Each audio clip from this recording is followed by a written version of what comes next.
Think about the languages that changed the world. COBOL helped run the banking system. C shaped the foundations of modern software. Java put the internet into our pockets. Python unlocked the era of data and artificial intelligence. Each language marked a turning point, a way of making computers more powerful and in a lot of ways more human. But strangely enough, the next big leap in programming may not involve code at all. It may be the language you and I are speaking right now, English. The implication is staggering. Code is no longer the bottleneck. Intent is. So the question we face today is simple but radical. Is English about to become the most popular programming language in the world? I'm Zach, and you're watching Patch Notes.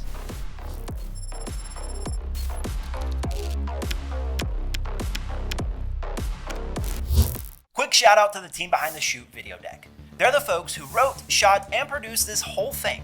If your company's trying to explain anything remotely complex or create stunning product demos, hit them up at videodeck.co.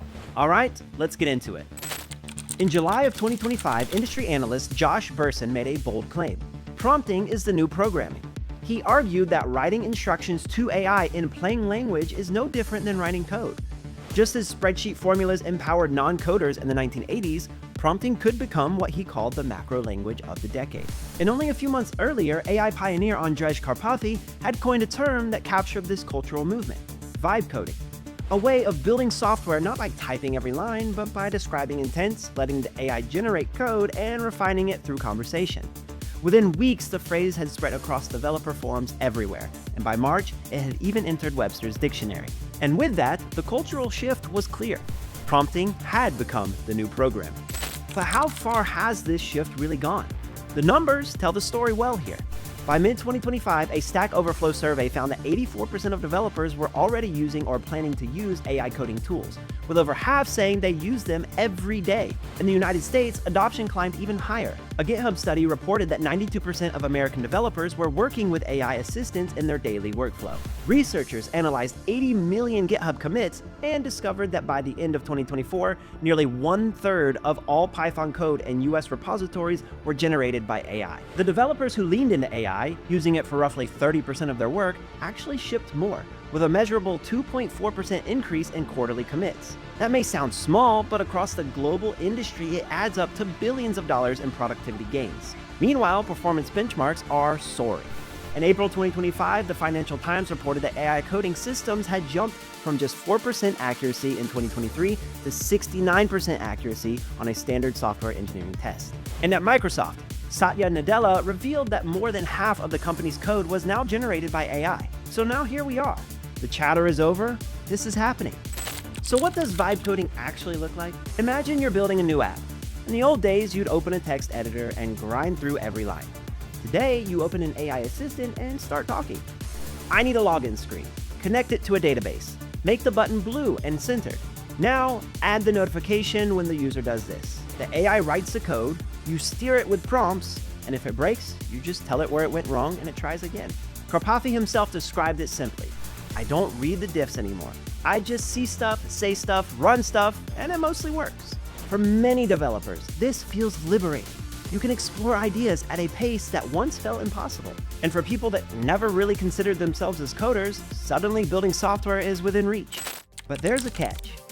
AI isn't magic. It's fast and clever, but also deeply flawed. As the Financial Times warned, vibe coding has real perils. AI-generated code can look flawless while also hiding subtle bugs or referencing libraries that don't exist. Debugging can eat away at the time it saves. A Stanford and Berkeley study even found that developers using AI assistants took 19% longer to finish a task than those coding manually. The AI made the easy parts faster, but the almost right answers slowed everything else down. Since then, developers have learned to adopt a mantra: trust, but verify. You cannot ship AI-written code without review. And then comes maintainability. AI can get you a prototype, but veterans warn that mostly works is not good enough. Production systems demand reliability, structure, and security. So AI is not replacing human judgment. If anything, it makes judgment more important and valuable. This brings us to the heart of the debate. What happens to people writing the code? There's sort of a blanket feeling that, so long as AI coding continues in the way that it is, juniors are essentially screwed. After all, if AI can handle boilerplate tasks, why hire beginners? Some might even say that the bottom rung of the software career ladder is breaking. But leaders like Rory Richardson at AWS see it differently. She argues that juniors have the most to gain. With natural language tools, newcomers can contribute meaningfully without years of training. Instead of drowning in syntax errors, they can focus on creative problem solving and system design. Richardson compares it to calculators. We don't waste time teaching long division by hand anymore. We teach higher order concepts. In the same way, AI may free young developers to think bigger. And many senior engineers agree. They see AI as an augmenter, not a replacement. Yes, it accelerates routine work, but the human edge, creativity, judgment, architecture, remains irreplaceable. Even classrooms are adapting. Some universities now allow students to solve assignments through prompts, then analyze the AI's output. A 2024 study found that this approach helped beginners focus on problem solving instead of syntax, and even boosted confidence among students who struggled with traditional coding. So with that, a new hybrid skill is emerging: coding and prompting. Tomorrow's developers may be just as fluent in designing a dialogue with an AI as they are in Python. So, is English really becoming the world's most popular programming language? Evidence suggests yes. Developers are already coding in plain language. AI is translating intent into working software. And for the first time, programming is becoming as much about conversation as it is about code.